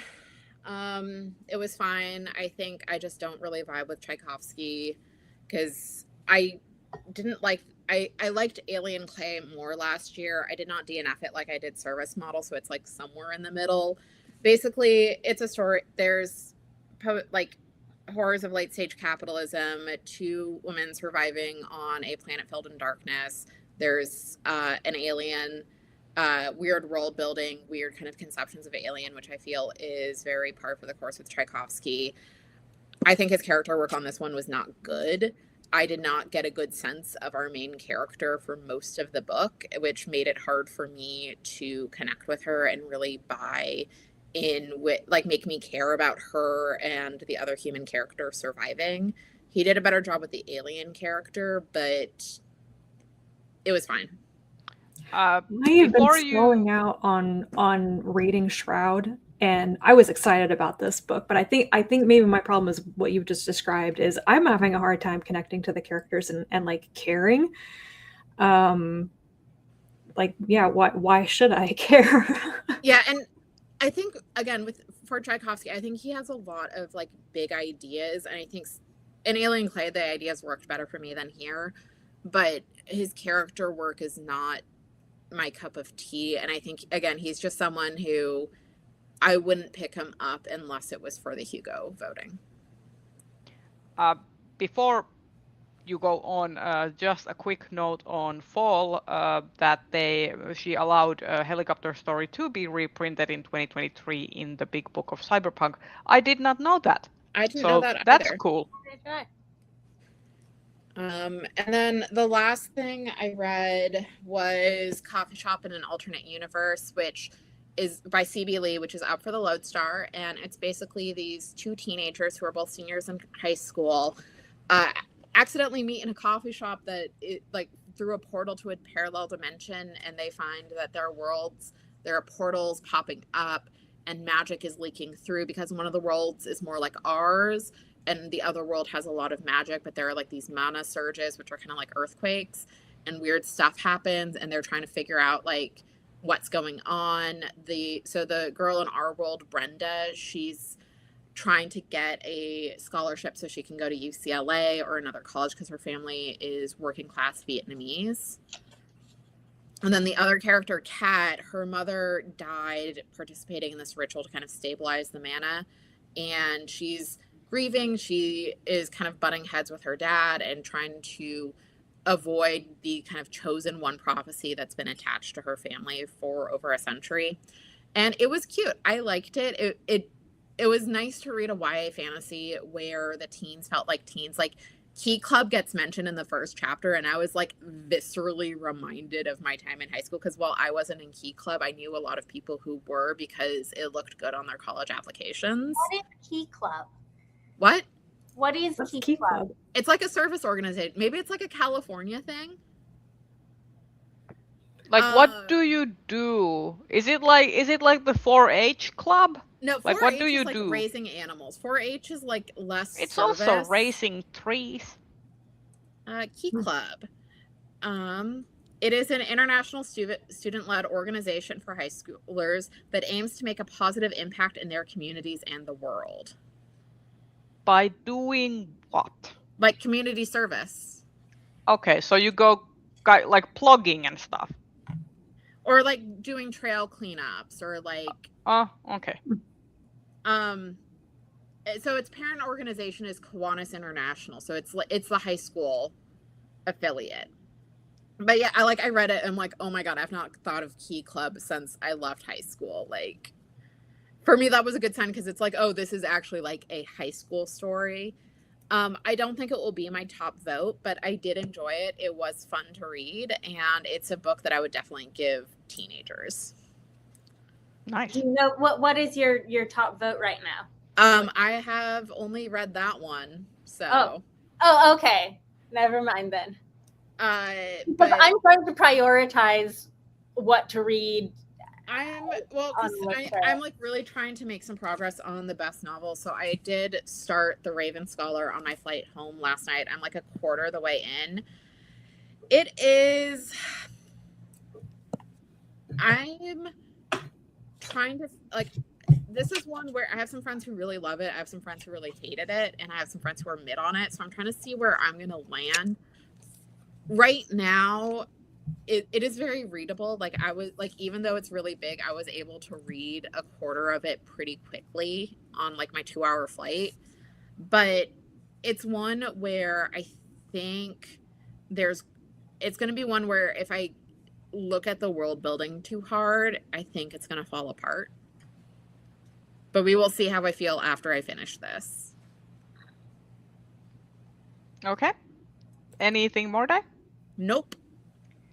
In that case, I will go next with my 3 books that I've been reading. So first of all, I finished Salt Magic by Hope Larson and Rebecca Mock, which I picked up after Rachel talked about it in the last stream, and I liked it. It was nice. I feel like my opinion is that I would have liked it even more if the book ended when she was returning home without the conclusion of her actually returning and being at home. I can see that. Yeah. Like that moment where she's going with in the dress and like riding back home and you can see the homestead. I think that would have been a great cap for the thing of like and maybe some other ideas that could have been wrapped differently so that there would have been some closure, for example, for the extra jelly bean and stuff. But the idea is that like I feel like the epilogue part kind of just made the story less strong for me personally. So yeah, I don't know. It was good. I liked it. I liked the art style. I like this kind of like almost Snow Queen type quest of like doing something that causes someone like going after something. So I was actually kind of reminded of Snow Queen when I was reading this. So that was nice. Really enjoyed it. I would read more from Hope Larson and Rebecca Mock again. And then these next ones I'm still reading. I am losing Library Chicken. I lost Library Chicken already with this one. So this is All of Us Murderers by KJ Charles. I'm way overdue on the loan in this. Shh, we won't tell. But and I'm stressing about it. So I'm hoping after this I only have this much. I only have this much. It's like less than 100 pages. I could finish this today if I wanted to. So I'm trying to do that. So and also let's not tell the library that there's now a dent here where Hermes bit the book. That's just a sign of approval. Yeah, he bit it. There's a dent in the pages of like at least 10 pages that have a little nibble. Like there's a hole there. Delicious. In any case, All of Us Murderers is about a fucked up family. To put it mildly, the main character Zeb goes on a family retreat he does not know. that is, he does not know that it's a family retreat before he gets there. He believes that he was just invited for a visit by his cousin, and he's just gonna stay at his cousin's place. And turns out the cousin has invited a number of family members who Zeb does not like or really interact well with. And there's also the case of his ex turning out to be his cousin's new secretary. So there's a lot of shenanigans. There is talk of a ghost happening. So yeah, I'm not sure I like this book. If I'm being completely honest, I feel like right now I'm reading this because I'm trying to get all of my money's worth. So because I'm already overdue, I might as well finish it so that I like know what happens.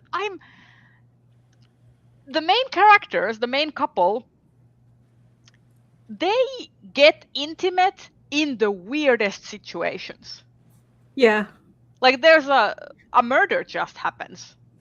Let's get it on, I guess.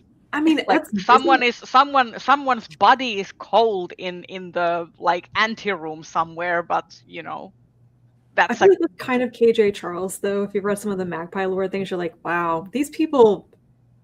I do find it interesting.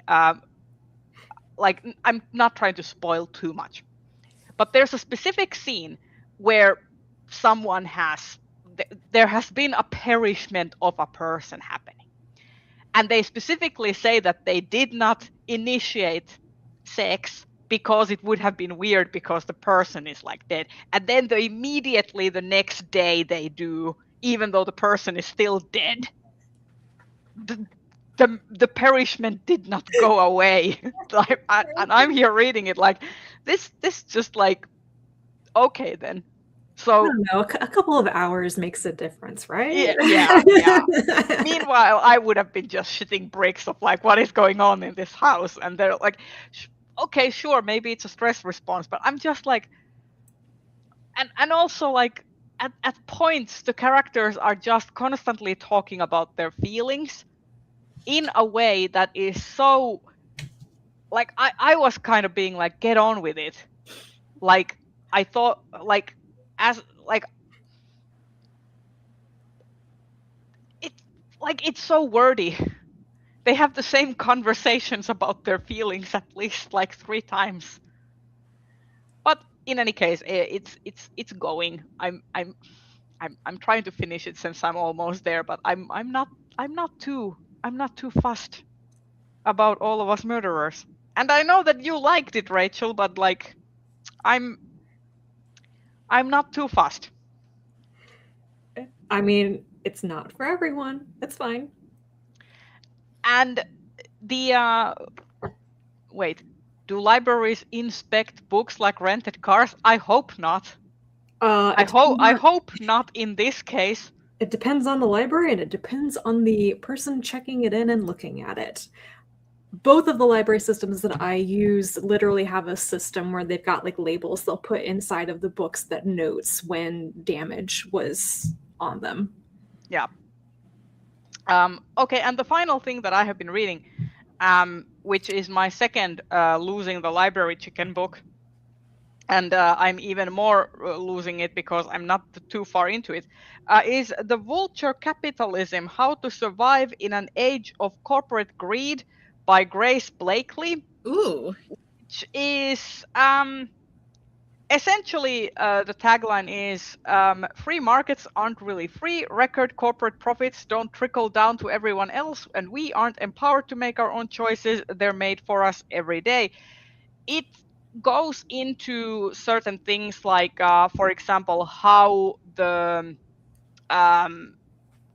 essentially certain corporations got rich off the COVID pandemic by essentially like abusing government subsidies, government bailouts, and government programs that were meant to alleviate the loss of income for smaller companies, and instead these big companies, like for example the tech companies and like Microsoft, Google, and the rest were like making bank by essentially gaming the system. It also uses Boeing as another example of releasing a faulty model of a plane and then not really being penalized for it. So this goes into like really like example cases of all of these different ways corporations have essentially like been able to circumvent their punishments for like crimes and actually increase their wealth at the same time, and how essentially governments and states are like planning capitalism. So capitalism isn't actually about the free markets and free market system. It is actually a very controlled environment where the corporations will like they are in coexistence with governments to essentially like to essentially upkeep capitalism as a system. Because of So it's been really interesting.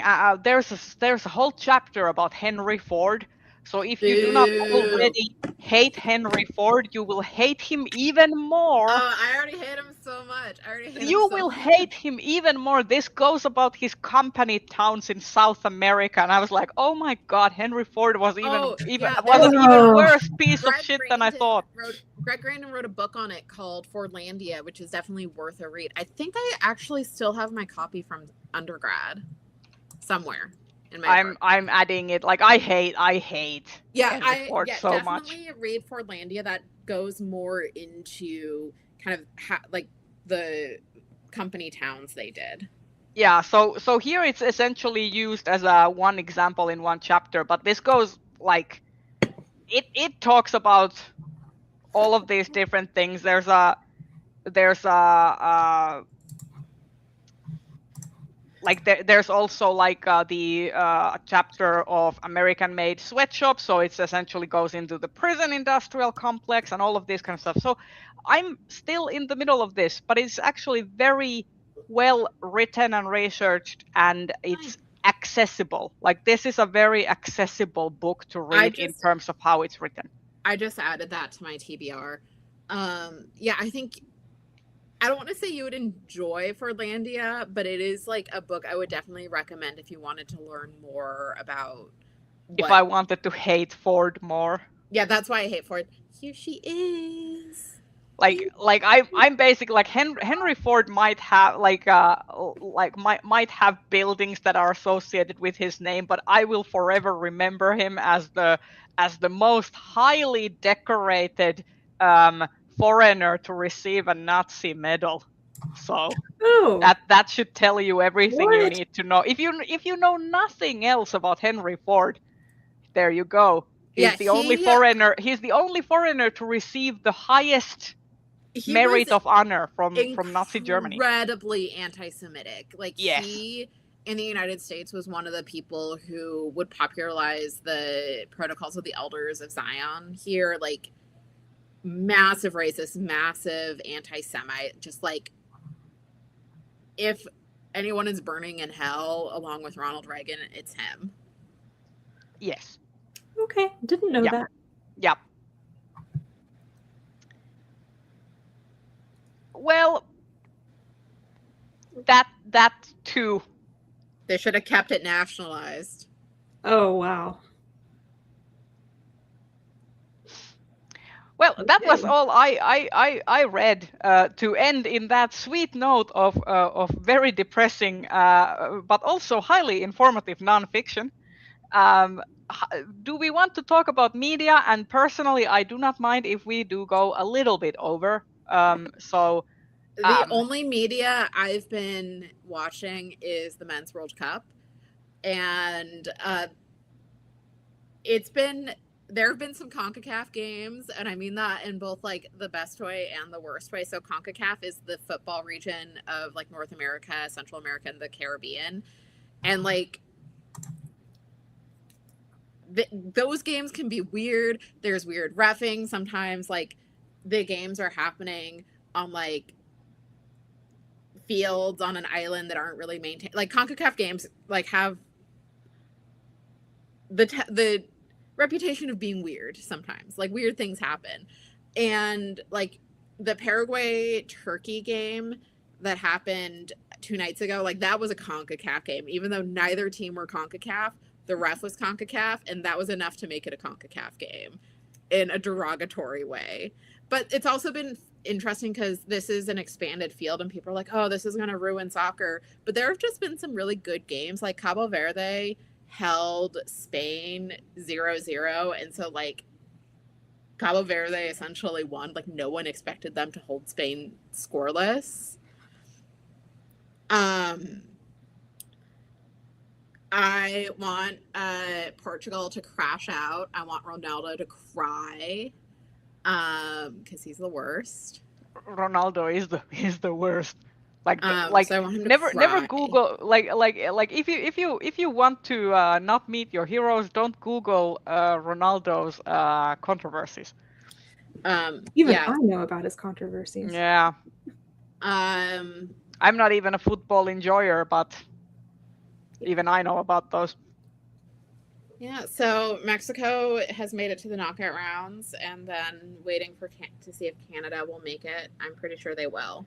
But yeah, that is pretty much the only media I've. Oh, actually, no. Game Changer is back on Dropout, and the first 2 episodes have dropped, and they're hilarious. Actually, 3 episodes, and they're hilarious. There was a Legal Eagle cameo in the season premiere.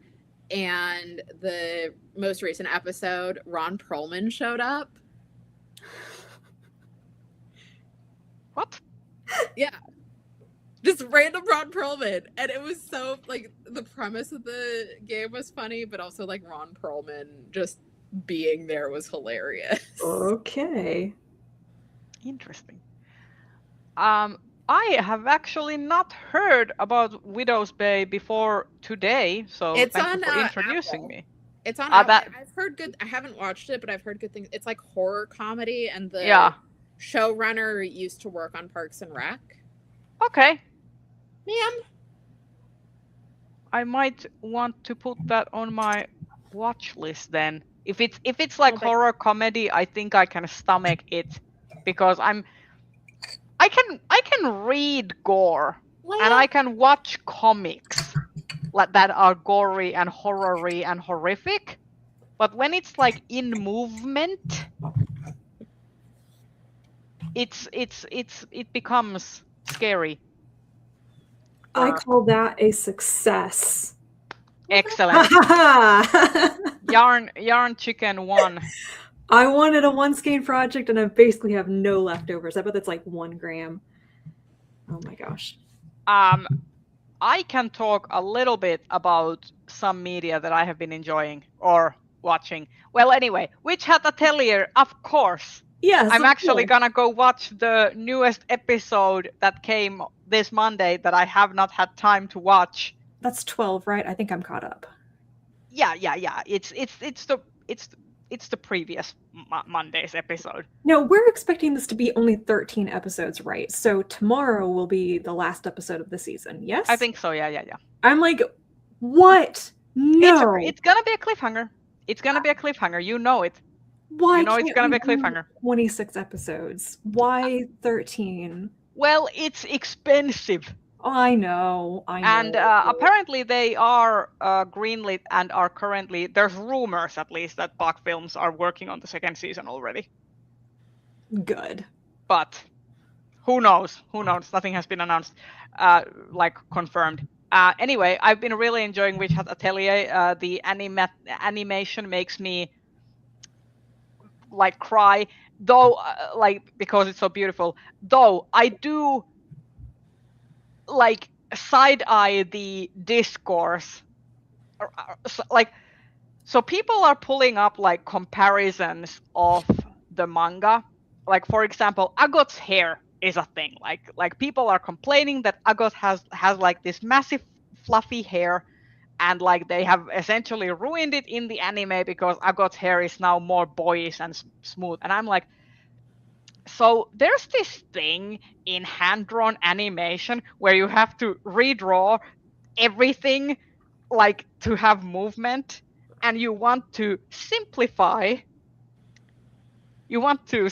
as much as possible so that the animating process is easier. So you can't have Agot's fluffy, frizzy hair because you would have to animate it in movement. So there's a lot of these kinds of compromises that they have done in the show. Agot is not the only one, but sometimes it's just like people just like, why can't you just take this panel from the manga and just like put it on my screen in motion? It's like, it's not that difficult because a real person has to animate it. It's an adaptation. It is not a 1-to-1 thing. But I will say that they have gotten pretty close to doing a 1-to-1. Like it captures the essence. I think it is a very fantastic adaptation. It really captures the essence of the manga. And the other thing that I have been watching is Yomi no Tsugai, so Demons of the Shadow Realm, which is the new anime adaptation that is based on the manga that Hiromu Arakawa has written, so the author of Full Metal Alchemist. I do enjoy that the demons of the main character, like one of them is a really buff woman, like female demon, and I'm like, every time she's on screen, I'm like, I enjoy her biceps. Especially because she's the more competent one of the duo of demons that the main character has. But essentially, I'm gonna be completely honest. Full Metal Alchemist is one of my favorite manga series of all time. Full Metal Alchemist Brotherhood is one of my favorite animes. I am not that keen about the story of Yomi no Tsugai because it just feels very kind of mid shonen battle anime fare. You have the different like main characters and they have different abilities, and you have the like everyone has these like demons that come in pairs, and they have their interesting abilities, and you can use this in different ways and stuff. It's very, it feels run of the mill. I'm waiting for something interesting happen in the story, or rather I'm waiting for the story to comment on something interesting. Because at least, like, for example, her other work, Silver Spoon, she was actually commenting on the agricultural industry and this kind of farming school, and it was like a fully different than anything related to Full Metal Alchemist. But she was like commenting on like people having to drop out of school because of family issues, like not knowing your path, and like this kind of like anxiety when parents put too much pressure on you. Like, so she like, I'm used to having this kind of commentary on a variety of social issues from her in her work, and I just don't feel like I'm getting that in this series, which it's fun. It's fine to also have fun, but it's just like, it's something I'm noticing. It's not that deep than what I've learned to expect from her. That's basically me. Rachel, Kelsey, you have anything to talk on media? Things. I am, as always, late to the party when it comes to movies, but I did finally watch Project Hail Mary last night, and I enjoyed it. I didn't realize how much I had basically been spoiled for some of the key suspenseful moments in the movie, though. I knew how it was going to end. And so, yeah, I did very much enjoy it. I think I'm going to watch it again.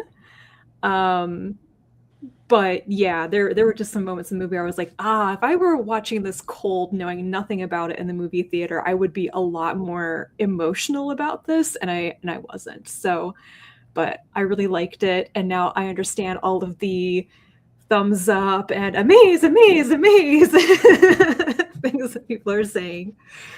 So yeah, it was really good. It was really fun.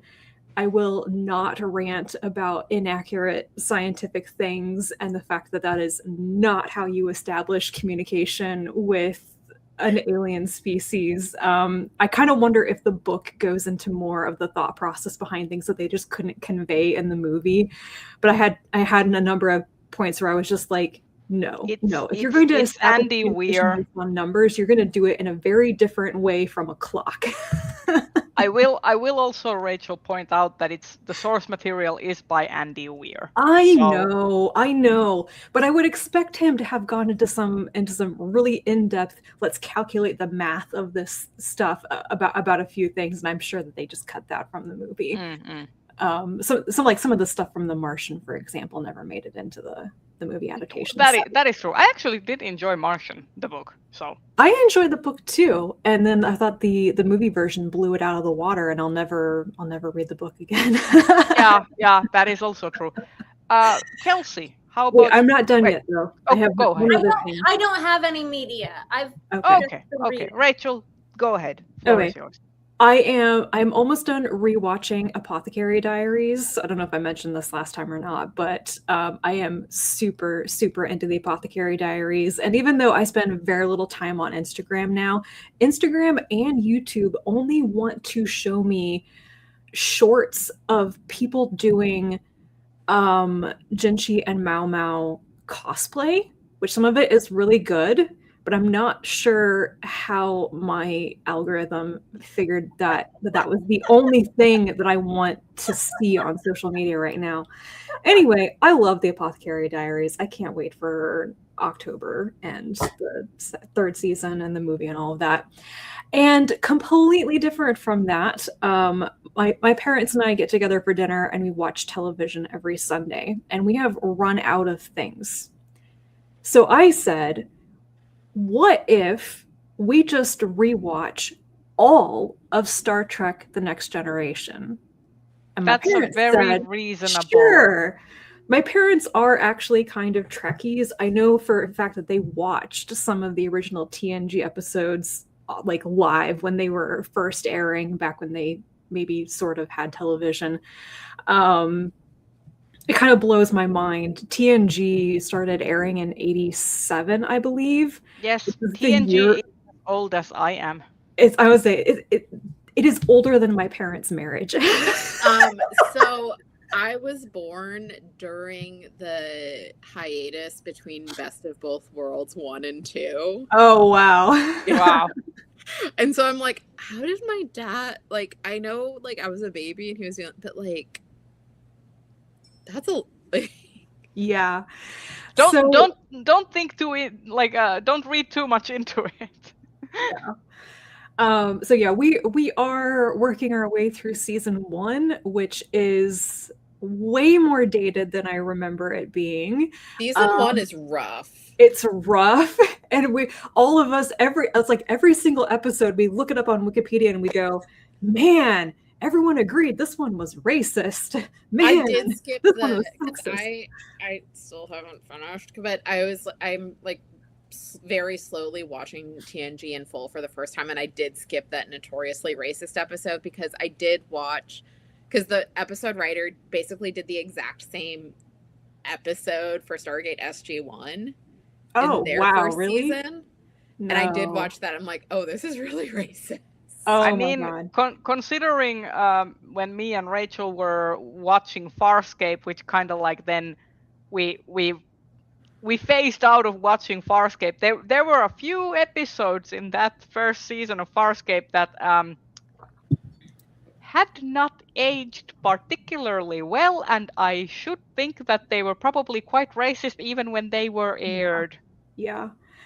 It is interesting being able to see all the actors and directors' commentaries on TNG episodes now, where they're like the behind the scenes. Yeah, we knew while we were filming this that we didn't like it, and we were all trying to get it shifted away from what the script said, and we didn't succeed. But yeah, we're slogging through season 1, and we keep reminding ourselves it will get better with season 2, and I will say, Riker will have a beard, and everything will be right in the world. Season 2 is still pretty, like, it's not as bad as season 1. I know, but it's still rough. I would say season 3, at least when I was watching, like season 3 was when I was like, oh no, because I think season 2 also suffers that they like randomly write off Crusher, and like Pulaski Crusher's gone, and the other lady is there. Yeah, Pulaski. So I have a hypothesis on the quality of TNG, and my hypothesis is that Next Generation's quality goes up with Riker's beard growth. Yes. That is my hypothesis, just putting it out there. Also, I can't remember what the later Q episodes are like, but I really detest the Q episodes in season 1. I don't know if Q is like a fan favorite or something. I do not get Q, and I don't like those episodes. Here's the thing: I have never liked Q as a character or as a concept. Okay. Like I personally like I'm like here, and here's the thing: the actor who plays Q, I actually like the actor. Like he does well with the role. I just hate that he's even in there. I think Q gets better later on, and I will say I'm also like speaking as someone who watched him in Voyager, and I did like him a lot in Voyager. Oh my god, I can't even remember that Q was in Voyager. Yeah, he shows up, and then he also shows up for one episode of DS9. And then I think he shows up in Lower Decks in one episode. I have absolutely scrubbed Q episodes from my brain. Anyway, I first watched TNG all by myself like 15, 16 years ago. And now rewatching it, it's interesting. It's going to be interesting. I'm looking forward to the later seasons, but yeah. This will keep us busy for a while because, my God, this is back when television had 23 to 26 episodes every season instead of like 8. But yeah, that's me. So the next thing we should talk about, since we are... Oh my God, no, go away.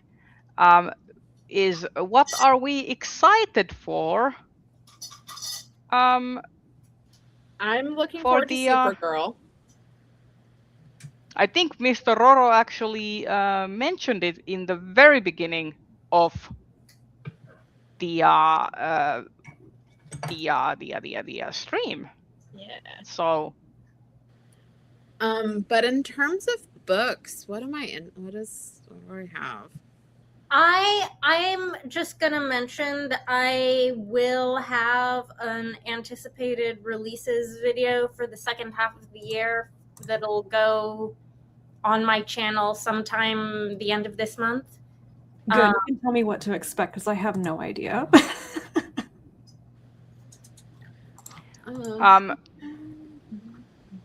So I will say that one thing that I'm very excited for is the fact that we may be getting a release date for Delicious in Dungeon Season 2 at next month's Anime Expo, where Studio Trigger is going to be sharing details about their lineup.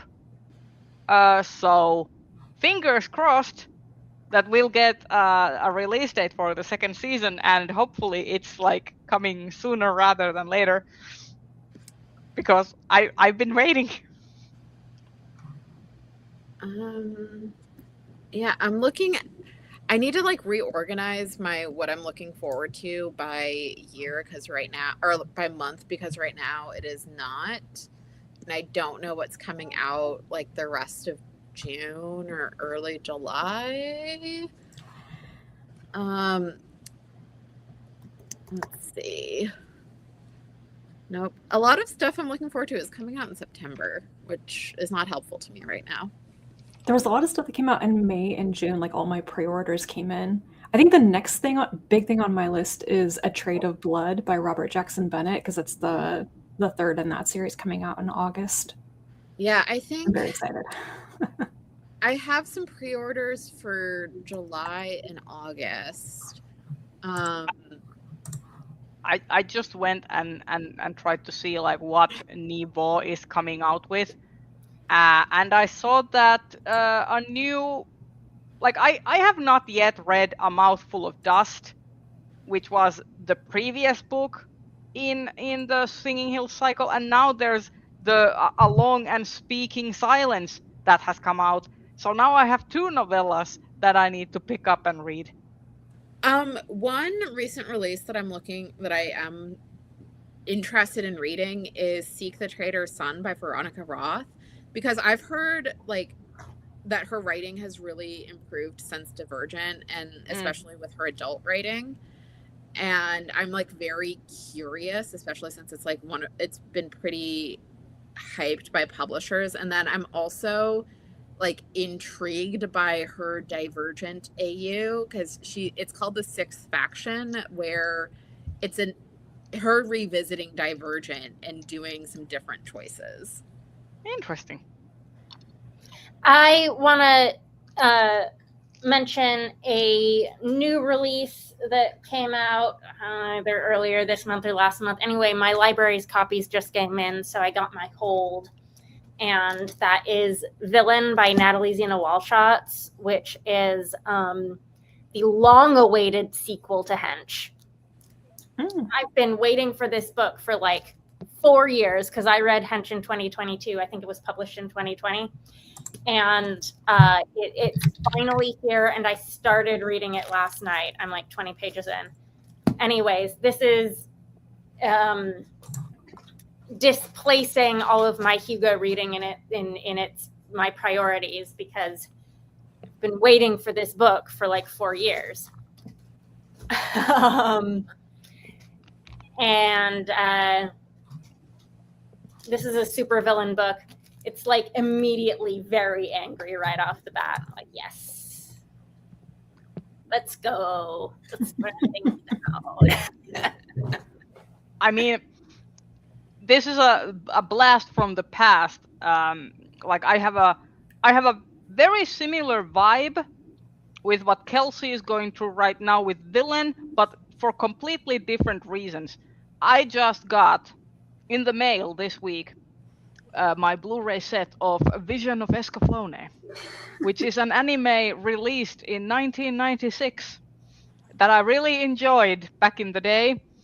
It is a fantasy mecha anime, and now I was under the impression that surely I must own this series, because I have collected a lot of my favorite animes like Wolf's Rain and Gankutsuo and everything. I did not, so now I have remedied the situation. So that's gonna be my summer vacation plans, is basically to binge watch Vision of Escaflowne. And with that, next month we are going to be Kelsey's channel. Yes, thank you. Someday I will remember. And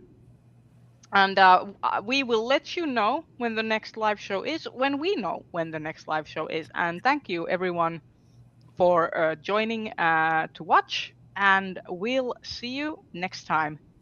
Bye-bye. Bye. Bye.